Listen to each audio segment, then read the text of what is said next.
Welcome to the Filmcast's rewatch of Gladiator, the 2000 film directed by Ridley Scott starring Russell Crowe. I'm David Chen here with Devindra and Jeff. We're going to talk about our thoughts on this movie in preparation for watching and reviewing the sequel, which comes out this Friday in theaters in the United States.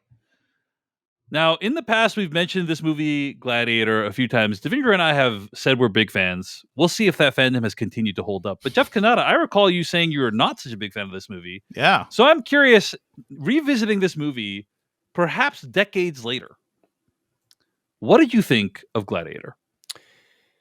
Well, Dave, I guess you could say what I thought of Gladiator is best summed up in the form of a limerick. Oh, let's hear it.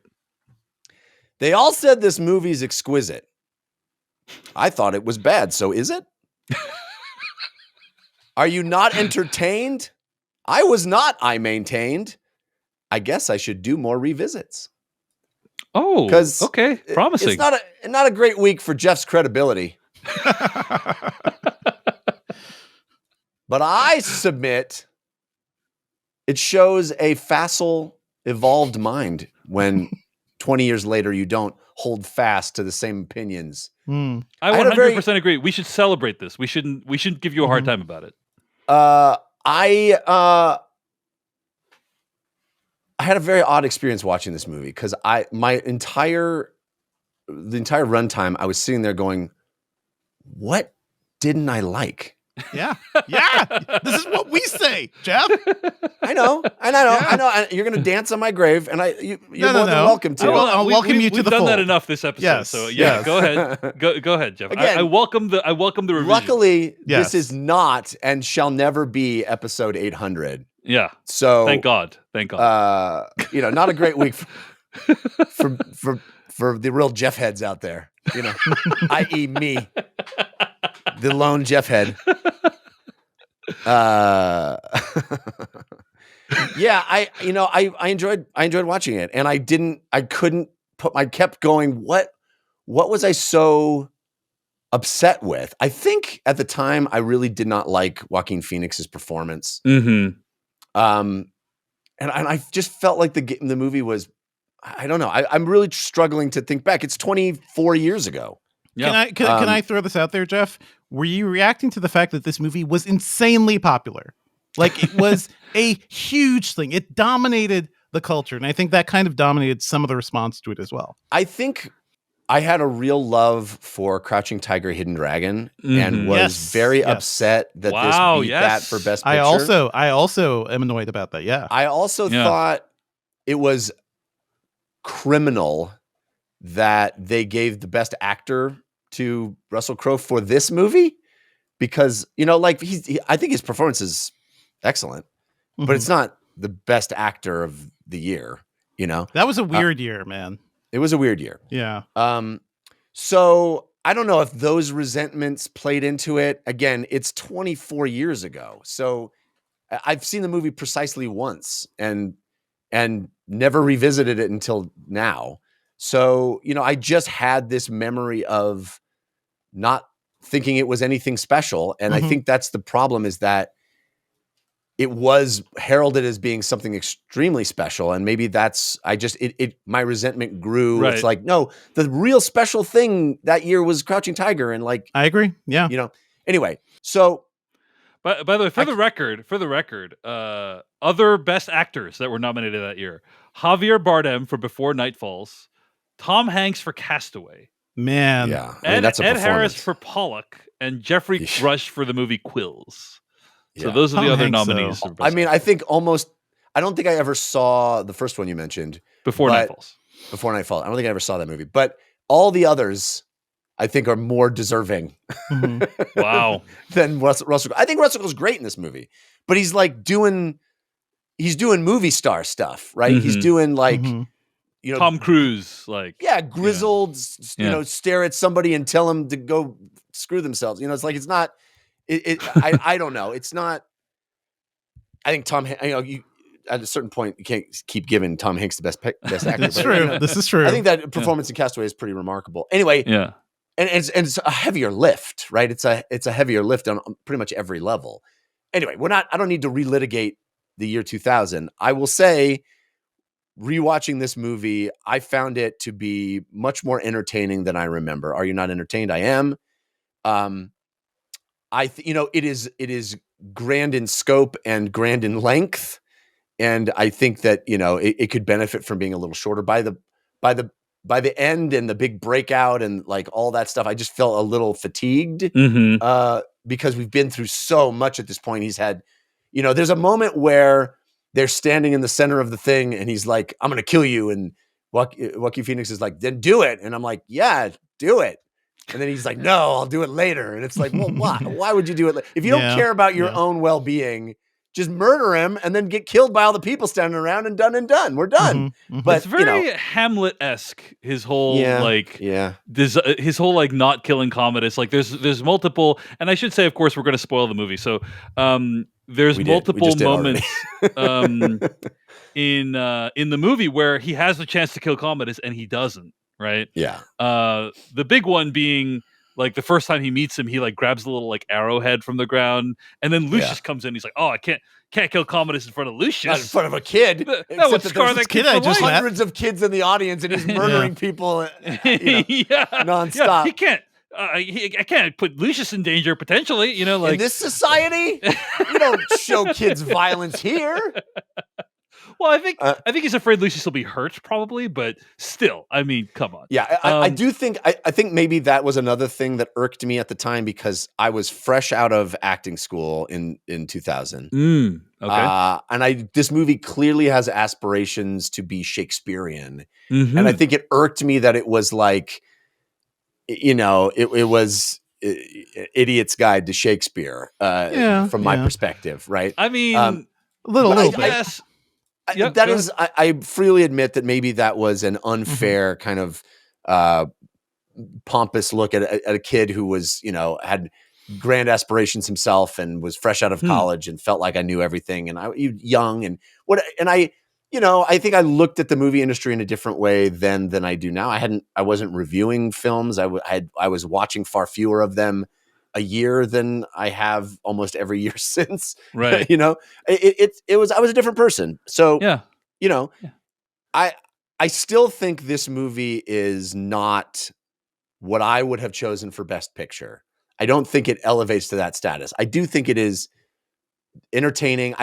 One of the things that I found delightful in revisiting it is that, it's of a different era with regard to visual effects, right? There's a bunch of tiger stuff that would have been done completely differently now because you just have a digital tiger and you'd have these long wide shots of the tiger doing whatever you want the tiger to do. Right. And in this movie, it's interesting that an entire fight has to be shot with these tight, quick cuts in order to make the tiger stuff, which necessitates quick, tight cuts, not to feel out of place. So you do the whole fight like that, right? So that when you're shooting the tiger, it just feels consistent with how the fight is shot because you're using a real tiger and you've only got, half a second here, 2 seconds there of tiger movement that you splice together to make it look like the tiger is doing what you want it to be doing. And it's just not how this movie would have been made now. Right. And I think that's pretty fascinating to see and revisit. And I also think it's kind of even more visceral to like not see the tiger at a wide angle and see this real, it's a real tiger. Looks real. Looks like a real tiger. Yeah. Real freaking tiger. I think the most amazing movie technology in this movie, Jeff, is that they figured out a way to make Joaquin Phoenix even whiter than he is in real life, right? With like powder and chalk. I don't know. Like, there's some scenes where he looks like completely white. I'm just like, how is this even like in the opening scenes when he's at the fields of battle, he looks like super pale. I'm like, it's all powder. Yeah. He does a great job being really punchable in this movie. Yeah, a little shit. Wonderful little shit. Freaking you just want to punch him. He's so hard, and I think that's especially in light of where his career has gone in the the last 2 decades. It's He's basically this guy. Well, I certainly didn't have any inkling as to the caliber of his career. It just seemed like, man, River's brother is a real shit at that time, right? Because that's the lens through which I was viewing this guy, and it's really interesting to look back on it, with the benefit of hindsight. But I think ultimately it's a pretty entertaining movie that still feels a little overlong to me, but I had a good time watching it, and it certainly changed my perspective on this. Still don't think it should have won Best Picture, but I think it's a really good Ridley Scott movie, right? Of the Ridley Scott movies, this has moved up quite a lot in my estimation. Well, Jeff, I want to say I really appreciate you providing the self-examination, and it's always difficult to like look back on a former version of yourself and being like, I'm a different person now, and acknowledge that, and that's lovely. So thank you for sharing all that. I had this reaction when you're like Shakespeare for Dummies, and I was like, but the lines are so badass, and then I was like, they are, but that means you're right, Jeff. Yes. There's something kind of like, it's like a populist version of Shakespeare where it's like, what we do in life echoes eternity. That's not, Shakespeare wouldn't necessarily write that. He might, but like, he was also a populist. He was a populist writer. Okay, too. I think we kind of elevate Shakespeare, yes, but he was aiming for the masses then. And I feel like this just feels like Shakespeare translated to today, basically. Yeah, to today. Yeah, maybe it'd be like, it's like down from the, because as time has gone on, language has gotten stupider. So, but yeah, you're right. You're right. I'm like, that's kind of at the outer edge of what Shakespeare would. But it sounds cool. Like, but so much of this movie so cool. Sounds cool. Like the opening lines from this movie alone, like "On my mark, unleash hell." Yeah, it's a thing that's just echoed in my head for a very long time. Yeah.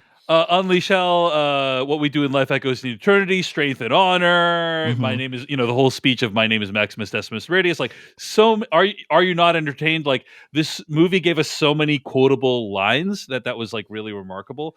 I do remember though, Jeff, at the time, people being equally baffled at why this movie won Best Picture. Because it's like, usually the Academy chooses a movie that's trying to say something profound, and I think that people were struggling to figure out, like, what is it about this general guy that like got revenge, like what is it about that people found profound? And I think people were like kind of confused at the time about that as well. I mean, ultimately too, I was watching this going, oh, this is a movie about a populist strongman who wins by just convincing the people that he's awesome. I don't know. Well, it's a little different. Actually, I want to talk about that. Can I talk about that now? Sure. Go for it. Okay, so I don't think this movie is a great political document in any way. Yes. And I would say, nor does it try to be. I would say it's correct. I would say its politics are at best incoherent. But there is this line, or this set of lines that Derek Jacobi gives during the movie that I'm like, holy shit. The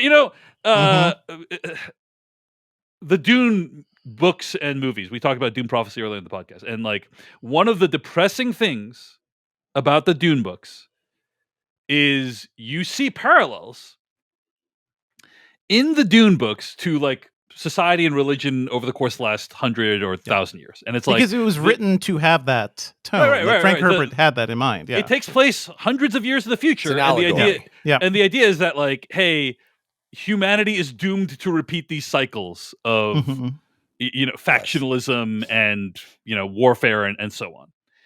And I had that moment watching this movie when Derek Jacobi says this line. I think he knows what Rome is. Rome is the mob. You conjure magic for them and they'll be distracted. We take away their freedom and still they'll roar. The beating heart of Rome is not the marble of the Senate, it's the sand of the Colosseum. He'll bring them death, and they will love him for it. And that's just to be clear, I think his name is Derek Jacobi. Oh, Jacobi, sorry about that. Yeah, okay. He's just so much better than everyone else in this movie. He's ridiculously good in the movie, right? I think Oliver Reed is great in this movie too. But Oliver Reed's good. But I'm not going to spend a lot of time talking about this, but I think there is some version of that happening in our society right now. Right? Yes. That there's some. He will. he will bring them death and they will love him for it. Like there's some component of our national psyche or humanity psyche that like longs for that. Because that sentiment is not that was a lot of things happening back in Rome and also throughout other civilizations too, of how leaders kind of kept control. So yeah, and I think Donald Trump will bring death. Like there will be death as a result of what happens, and I think there's some component of people that like long to see it, and there's this kind of like nihilism that's like inherent in a lot of people, and it's like, oh wow, that was true back then, and it is still true today. Now, let's not give the movie too much credit because I think the movie's condemning that. Yes, you know, it is. I think the movie is looking down on that. And also, the best parts of the movie are the gladiator fights. Right? Well, like, also, like to what you were saying, Jeff, like a strong man taking power. The fantasy of this movie is that the strong man doesn't want the power. Right. Like Maximus is specifically saying, yes, I will do this to remove this false king, but I will hand it back to the Senate. Right. Like, that was his promise. That was his goal initially. And in real life, doesn't always happen. It's it's like the Batman fantasy. Like, what if we had a billionaire, right? But like all he wanted to do was fight crime. Like instead of like shit post online. Like, what if he actually wanted to fight crime, right? Like it's this fantasy of what if we had a guy like military rule. Like in general, that's bad, right, in society. But what if we had a military ruler who was completely benevolent and who had no desire to actually hold power? It's this bizarre kind of fantasy, as Devindra said, about like who we want to be our rulers. But it's the stories. I think it's the stories humans want to hear. Like this is the story you want to tell yourself. It feels like bold and ennobling in a way, like even if it's not real. And that also kind of harkens back to like what's happening right now. Yeah. Also kind of maybe you guys can explain to me Dumbledore's plan, because when Dumbledore is like, hey, I got to give you my make you emperor so that you can make no more emperors anymore. It's like, wait, can't you just do that? Aren't you the emperor right now? He could. Why does Maximus have to be Richard involved Harris at all? Yeah, Richard I Harris. think the idea is that who's Richard Harris is awesome. Yeah, he's gonna make Maximus the protector of Rome. Yes. So Maximus will make sure that the Senate can operate in complete. He was choosing Maximus because Maximus did not want it. It feels like Richard Harris is held up as this like noble dude. By his own admission, terrible dad, screwed up his own son. Sure. Yeah. Like he is playing Marcus Aurelius. Yeah. It sure is convenient that on your deathbed you're like, man, this whole emperor gig is not great. By the way, more grapes, please. You know, like it's it's a little. Can you take over for me, Maximus? By the way, I'm not going to tell anyone about this plan. Yeah. Let's have the secret meeting to determine like what's happening here. But not the most genius tactician from what we see in the movie. Now, maybe he is in real life, but anyway. I mean, so the character he's playing is also Marcus Aurelius, who is more renowned now for being kind of a philosopher and a stoic that people still read his stuff. You know, so he's supposed to be a philosopher leader, and not the best plan for a lot of people here. Yeah. But anyway, I just want to hit that point one last time, and then I won't mention it again, which is that the movie kind of condemns people for being like, look at you silly people. You're so distracted from Commodus's evil because of these games, and yet the games are so ridiculously good in the movie, I should say.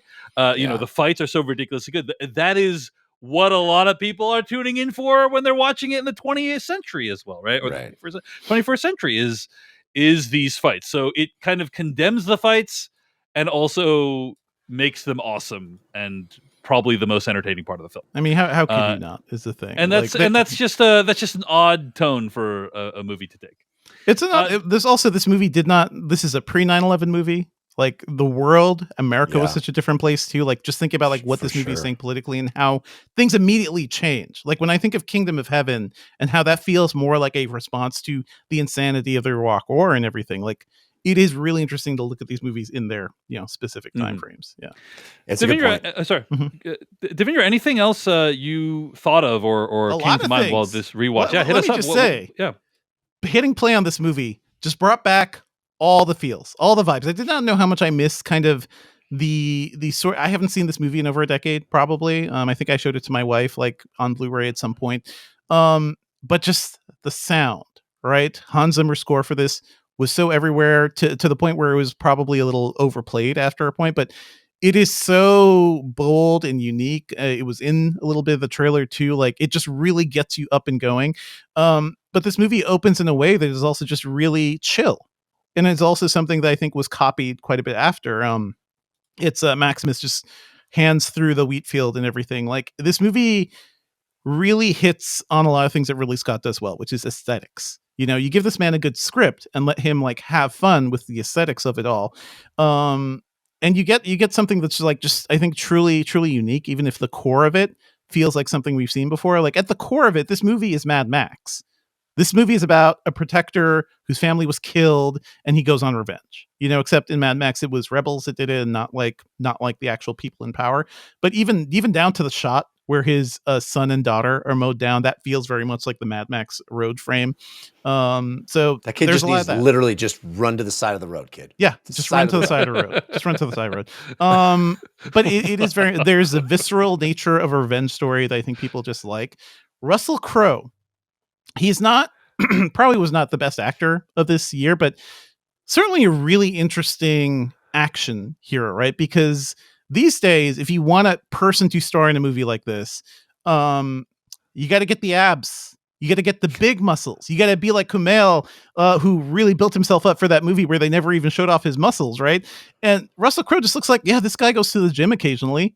Looks like a tough dude. He's built. He has muscle, but it's not like overblown in the way that everything is now. And the character of Maximus himself too, is just like he's really internal. Like he's thinking, he's enjoying the wheat fields, he's thoughtful, he's thinking of his horse. Like he is in his own head. Then he is a great leader, quietly, doesn't really show too much. Like there's a lot that he's internalizing to show, you know, heroism in this movie that I think is really compelling. It's a big operatic film. And it's one of those things like between the score, between the way this movie looks too, you know, Jeff, you were talking about like the tiger fight. I think so many scenes in this movie would be done totally differently today. Not as much on location shooting, maybe, or like at least like not to the same degree. This was one of the first movies where they were using computers to simulate big crowd shots, and also every shot of the Coliseum. Every time you see like birds flying, I remember reading a lot about like those are all digital effects, and those honestly still don't look that great anymore today. Like to me, I think they look a little cheap. But they did build a huge they portion of the Coliseum. Like a They huge did. chunk of it was actually built. Just like those upper levels weren't built, and Yeah. you know, some portion. And they had to of- simulate the crowds for the upper levels and everything. But Yeah. the lower levels, and still for a lot of big crowd sequences, there are real humans there. And Yeah. I feel like we would have had less of that even today. So this movie feels gritty and grounded in a way too, that it just feels so different from what we're seeing today as well. It's not a perfect film. I think ultimately it does go on too long. But it is just such a grand opera. I can't help but love it. Like that score, the sound design is still fantastic. I was listening it down here in my like basement home theater. This movie was a home theater test. Like the opening battle scene was like a big home theater thing for a while, and just hearing that again just really brought me back. So yeah, still quite dig it. It's not a perfect movie, and definitely Crouching Tiger should have won that year. Huge fan of this movie. Love Huge this fan. movie. Rewatching it. I mean, I've probably seen this movie over 10 times. We this totally is one of geeked the out about this in college too. Like this we is were one of the always first movies talking I about ever it. Yeah. bought on DVD, and I remember trying to figure out a way to get DTS working in my living room. And I had never gotten DTS working, and you know, you needed to buy like a receiver to like make DTS You need a work. special receiver. Yeah, you Not need a everything special had like that could DTS. decode the DTS signal. And I remember watching the scene where Maximus enters the arena for the Coliseum for the first time, and like you hear the crowd sounds envelop you. And I remember watching that scene over and over and over again just so I could like experience the DTS of that scene. Mhm. You know, I watched all the commentaries. I watched, you know, I have listened to the soundtrack hundreds of times. Like, I think it's one of the greatest film scores of all time. Like, if there's a Mhm. reason I think it stood the test of time. So I'm a huge fan of this movie, and rewatching it, I'm reminded of all the reasons why I'm a huge fan of the movie. I mean, Yeah.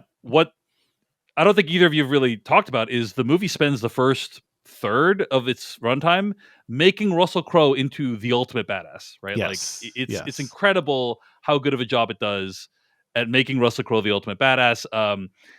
In particular, the scene where he escapes being executed. Mhm. I just Which- remember there's Why Give me did a we clean need death. to go Yeah. out to the woods to do that? Listen, Well, listen. I think they didn't want his people to see, right? Because his Yeah. army's loyal. Yeah, to there's him, no right? place to hide in The bigger plot hole is how did nobody realize those soldiers didn't come back? Like Oh, nobody, hold on. they I'm didn't realize. Yeah, I'm gonna get to it. Okay.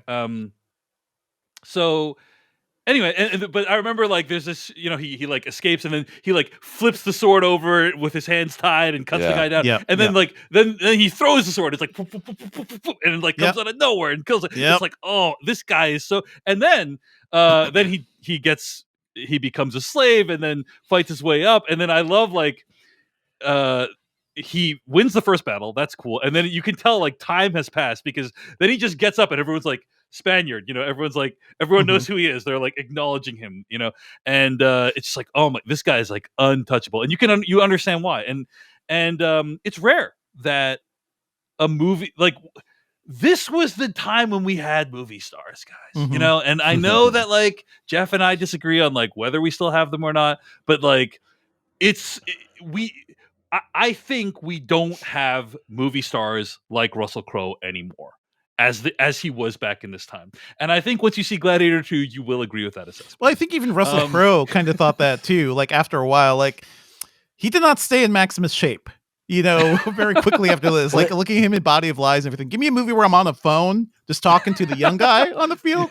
That's what I want to do. He's probably exhausted from making this movie, but like, yes, yeah. My point being like, oh wow, this was the time when it's kind of like in the time transitioning out of the Arnold Schwarzenegger, Sylvester Stallone time period into the Neo, like Keanu Reeves is Neo, and this is what the kind of modern movie star looks like now, and anyway, I just think the movie did a great job of making this guy into the ultimate badass, and also, I think one of the things I really love is like how expansive the scope is. Jeff, you referenced this, but like you're going from place, you have no idea where you're going to end up next, right? And you kind of start on the fields of battle, and then you end up in this like Zuckerbar, right? Like this like the outskirts, and then end up in the big city. And there's this kind of like journey that you're going through along with the characters that is really exciting because there's just so much to look at and so much to be taken in by and understand. Like each of these places seem like they have a different culture and practices. So, and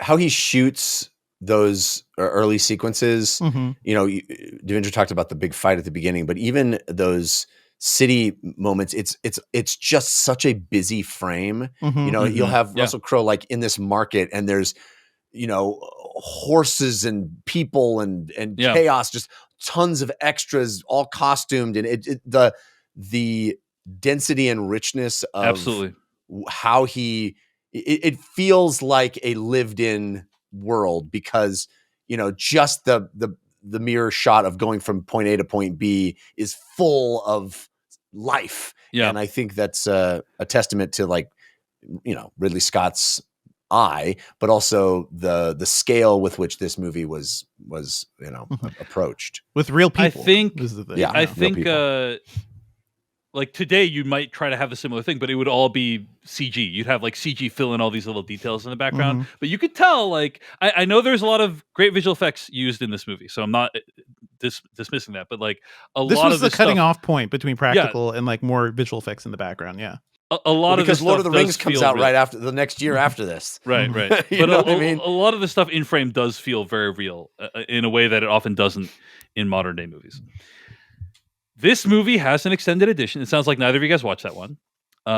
It is 15 minutes longer than the original movie. I would say this is not an essential extended edition. There's some Ridley Scott movies like I would say Blade Runner, the final cut. Like if I'm going to watch Blade Runner, that's the one I'm watching is the final cut. Kingdom of Heaven, the director's cut, like that's the one you got to watch. So some of Ridley Scott's movies like have director's cuts, and you definitely got to watch those instead. This is one that you don't need to watch the extended cut. I will tell you two of the biggest changes for the extended cut. first of all, the extended cut's a lot bloodier. Like there's a lot more gore and rated R stuff, in the extended cut. But there's two scenes that I think are kind of interesting. One is Devindra, the extended cut actually resolves that plot point that you mentioned, which is Commodus sends out a bunch of guys to execute Maximus. Mhm. And presumably those guys don't come back because Maximus kills them all. So then it's like, okay, why did no one figure out what happened? And what you learn in the extended cut is there's a scene where it's explained that they sent out guys after the guys To investigate. executed Maximus. Yeah. And those guys found all the executioners had died, right? And so they just assumed that Maximus was also dead because they're like, oh, maybe some barbarians came upon this scene. This is more like, No, because- who wants to tell Commodus? Not me. Not me. because they went they rode until dawn, right? So then it's like, okay, maybe they rode further with Maximus, and then the guys started coming back in the direction of the camp, and then some barbarians killed them, right? That's the story. Sure, right? sure. So Didn't there's leave that body for some reason. there's a It scene all in the makes sense. there's a scene in the extended cut where Commodus is like, hey, he executes those guys who went to go look for the original executioners, right? And he said, like, you guys didn't tell me the truth. And Quintus, I think is his name, the like Maximus's assistant, is like, hey, these guys, like, they thought that Maximus was dead. Like, they're actually good men. Like, they're not disloyal. And he's like, Commodus is like, doesn't fucking matter. They told me they told me lies, or they told me that, so it's meant to show how heartless Commodus is, right? It's like he's like killing these guys that told him they made an honest mistake about whether Maximus was dead or not. The other thing is the director's cut also reveals that if they go through with the games, in order to pay for them, they need to like sell a bunch of grain, or basically deplete the city's economic reserves, and people will start dying of starvation and hunger within 2 years, is what is predicted. So it adds some further stakes to dethroning Commodus. But I don't think it's really necessary. Like the fact it is that, really about the economy, huh? Yeah, but like they excluded that, and it's just like they made it into a more personal story with Maximus and the glory of Rome and all that stuff. And so I don't think you really needed additional stakes for getting Commodus out of there. And I like that the final movie kind of focuses on, the Totally glory makes of sense. Rome, Maximus getting his men back, like that kind of thing. Lots of great lessons in this movie, by the way, that apply to today. Quintus, what a little shit. What a little like the authoritarian comes in, he's like, yes, sir, I will do whatever you say, even if it means killing my friend and colleague here, who's clearly a better man than you. I will do this. Yes.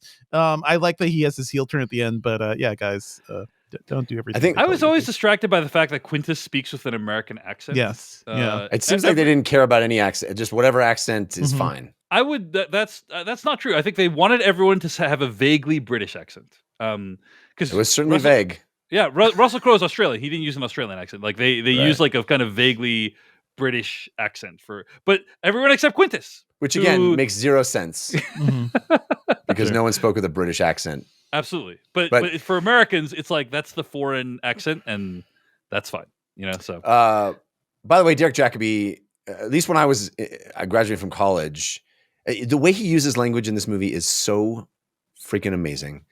I love him. Yeah, I have always loved him. And when I graduated from college, at least, and this may no longer be true, but he had the record for most performances of Hamlet by a human being. So he's got his bona fides.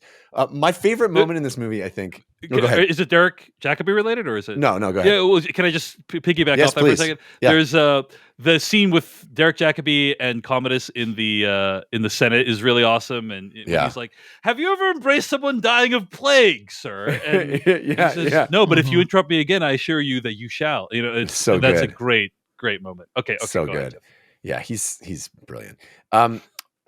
Well, I think my favorite moment in this movie is when Maximus, kills, or has the guy down in the middle of the arena, and Joaquin Phoenix comes down And he's like, all right, he knows that it's him. He hates him, but he's like, I'll give him the thumbs down so you can be awesome and kill him. I'm going to do what all the people want. And Russell Crowe's like, nope, not going to do it. Yeah. And the crowd starts chanting Maximus the merciful. The merciful. And it's like, you just know that Joaquin Phoenix is like, I didn't even want him to live. I didn't even want to do this for him. But he's like so inept at doing what like working the crowd, it's such a great moment of undermining, and Joaquin Phoenix plays it so well of just like, I was trying to be the cool ruler guy right now, and you just made me, so it's a real so Curb awesome. Your Enthusiasm moment for him. Yeah. Yes. Absolutely. All right. Any other thoughts on Gladiator 1? I had a great time watching it. Love this movie still. I think I will just say this. It is really interesting the ways in which Gladiator 2 interacts with this movie. And I will be talking much more about it during our Gladiator 2 review next week. But there's stuff...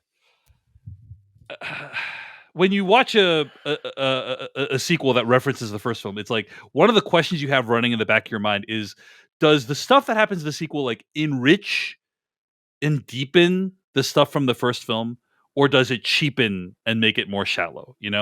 And that's something that I encourage people to think about as they watch the new one. Is I'm curious what people will think about that. So anyway, if that's it, I'm trying to think if there's anything else I want to bring up from this movie. I was listening to the Going Rogue podcast, and they were talking about how they referenced Russell Crowe tells this story, which may or may not be apocryphal, of making this movie. And there's a scene early on in the film when he kind of has had the battle and he's praying, right? And he kind of picks up these little figurines of his like husband, his wife and child, and he like kisses them and kind of prays. And Ridley Scott, when he gave him the direction of that, he wasn't like, hey, make sure you pick up these figurines. He just kind of was like, hey, like, here's this room, and kind of like do what you would do after battle, like decompress, like do it. And so they're shooting him, and he's doing all these different things, and he kind of like gives a lot of attention to these figurines. And Ridley Scott's like, well, what are you doing? And he's like, oh, this is my like wife and child, and like I'm really like thinking about them and praying for them and so on and so forth. And Ridley Scott's like, that's great, and like let's lean into that. And like I'm gonna let the art department know, like we got to make more of these figurines in case like they become important. And like, and that becomes a critical part of the. It's a through line of the movie, right? It's literally the ending of the movie, right? Is what happens to those figurines. And I just thought that's kind of, whether or not that story is true, which is like there's reasons to doubt how accurate it is. It's kind of like that's movie magic. It's like people collaborating, and fortuitous moments occurring on set, and then like shaping the outcome of the story. Is like, oh, hey, this actor picks up this prop or whatever, and kind of like, oh, this is so cool, my character would be into this, and then like that becomes like an integral part of the story. I like that. And I think there's so many moments in our movie lives that are just a result of those fortuitous, serendipitous things that happen. And that's one of them. And this movie is probably has many other examples of that as well. So, all right. Anyway, at the end of the day, really impressive that Ridley Scott made a movie. Thank you so much for watching this video of the Filmcast. Check out these other videos that we have available, and be sure to hit like, subscribe, and hit that bell icon to get other videos from us in the future. You can also go to thefilmcast.com to catch all of our audio podcast versions of all of our episodes. And support this podcast at patreon.com/filmpodcast, where you can sign up for ad-free episodes and exclusive After Darks.